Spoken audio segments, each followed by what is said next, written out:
Okay, guys. So, um, I said that I would no longer produce content on race unless it was to address something very specific. And I am, as you can see from my more recent videos, beginning to make a major shift into different topics, of which I've got maybe another 12 videos planned that I just haven't filmed yet. But there is something very specific that's I'd like to address for the sake of posterity. I listened to some pro-black content for the purposes of scanning for anything that may be used to misguide and poison the posterity of my line hereafter. And I generally would only speak unless there was something that I saw that I could address now while I'm still living for the sake of inoculation. So, with that in mind, let me read this free-form essay, this long-form Facebook post, just to make sure that it is recorded in video format. That way it is more easily digestible and discoverable by other people who may find me and think alike, seeking guidance in the way that I think and clarity in the way that I think throughout the future, beyond merely my own children. All right, with that said, I've been thinking heavily about the quote attributed to Polydoros. If you worship your enemy, you are defeated. If you adopt your enemy's religion, you are enslaved. If you breed with your enemy, you are destroyed. In a separate chain of reasoning I've been mulling over in tandem, there is the rhetoric of racial nationalists and liberal supporters who say that people like me are not truly free, that I have a lot of internalized racism, or just that I'm mentally enslaved. And it doesn't matter what I say to either of their archetypes. They have their opinions of people like me. They believe that I am not free. What matters more to me, though, is not convincing them otherwise, because they have already formed their opinions. What matters more to me is the genuine consideration of their point of view for the sake of my own existential example and self-awareness, leaving a record behind to guide the posterity of my line and others like me. Because what if those people who think otherwise are right? Right? So let's sincerely explore that, because I see where they err. Allow me to break this down. A black person straightening their hair, for instance, can be considered worshiping your enemy.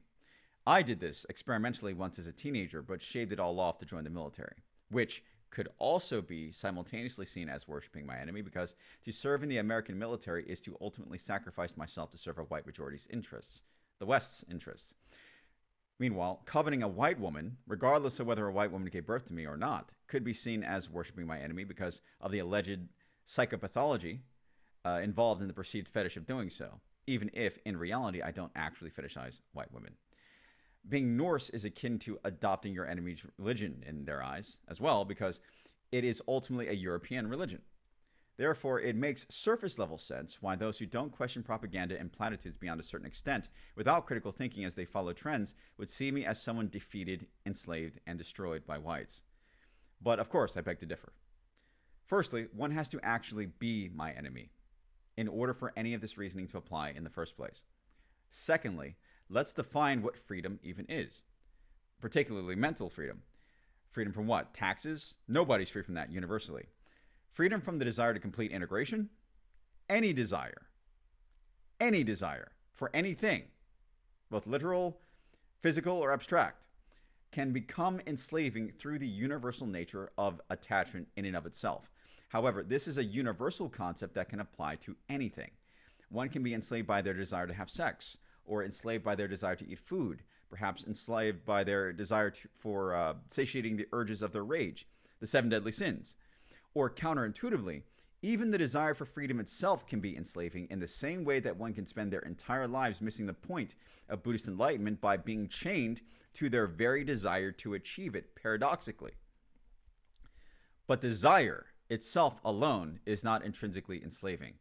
That which is natural is not intrinsically enslaving any more than we would consider the laws of physics enslaving.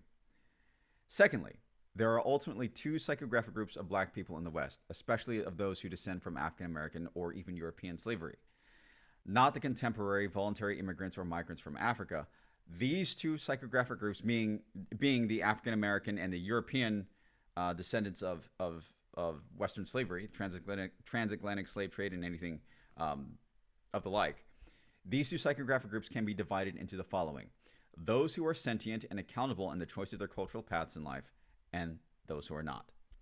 When the desire to complete integration is strong enough to compel one away from their natural self, I would agree it is a form of enslavement. However, when the desire to complete integration manifests within the individual in a way that is healthfully in alignment with the natural self, I would disagree. That is not enslavement. It is a question of self-awareness and extremes. With this in mind, this simultaneously means that one can actually be enslaved by its opposite just as much, the desire to resist integration, even to the extreme that one becomes a self-destructing domestic terrorist.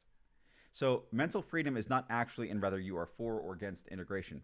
Enslavement does not actually occur with the exercised freedom to choose a religion of any kind, nor to breed with any person of any ethnic group.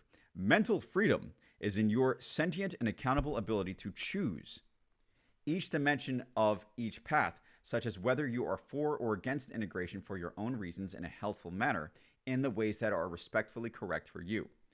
But to let cultural peer pressure from either psychographic tribe peer pressure you into following either path without due diligence of thought is to be truly enslaved by either.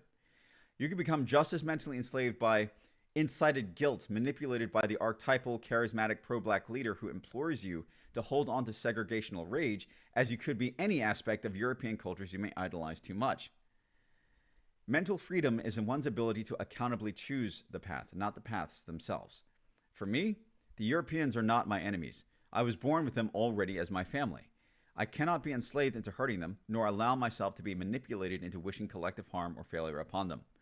I achieve this modality through the understanding of who I am and how I came to be. It is not that I idolize them, therefore I am not defeated by them. As they are not my enemy, by being Norse, I have not adopted my enemy's religion. Therefore, I am not enslaved. And as they are not my enemy, to breed with the daughter of Europe is no different than to love a woman of my own village, because depending on how you define one's own village, she is a woman already of my own village, already of my own heritage, which thereby means I have not been destroyed. I accountably chose all dimensions of this reasoning for myself, taking full accountability for the consequences thereof, which is where the exercise of true freedom is.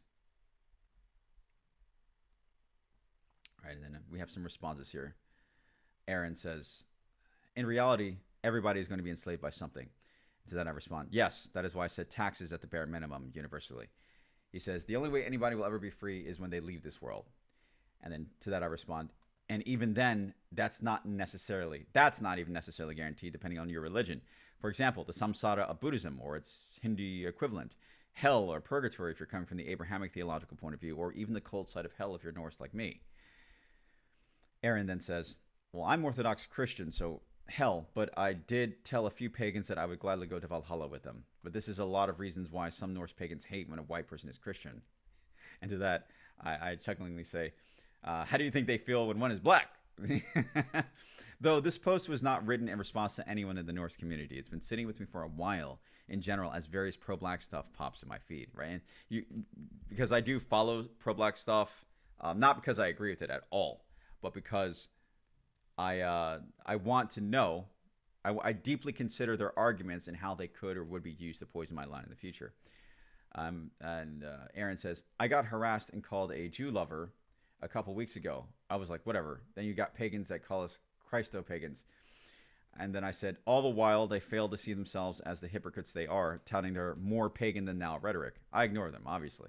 The Norse community is vast and growing. The majority of it isn't even public, most still hiding from Christians. I found the segment that is perfect for me. Elite veterans from various militaries of different countries of the world that are Norse. All right, and Alex Barnes says, those who see people as individuals versus those who see people as collective, yet broken down into demographics is how I look at it. The collective folks never phrase their rhetoric in terms of actual freedom, only dogma.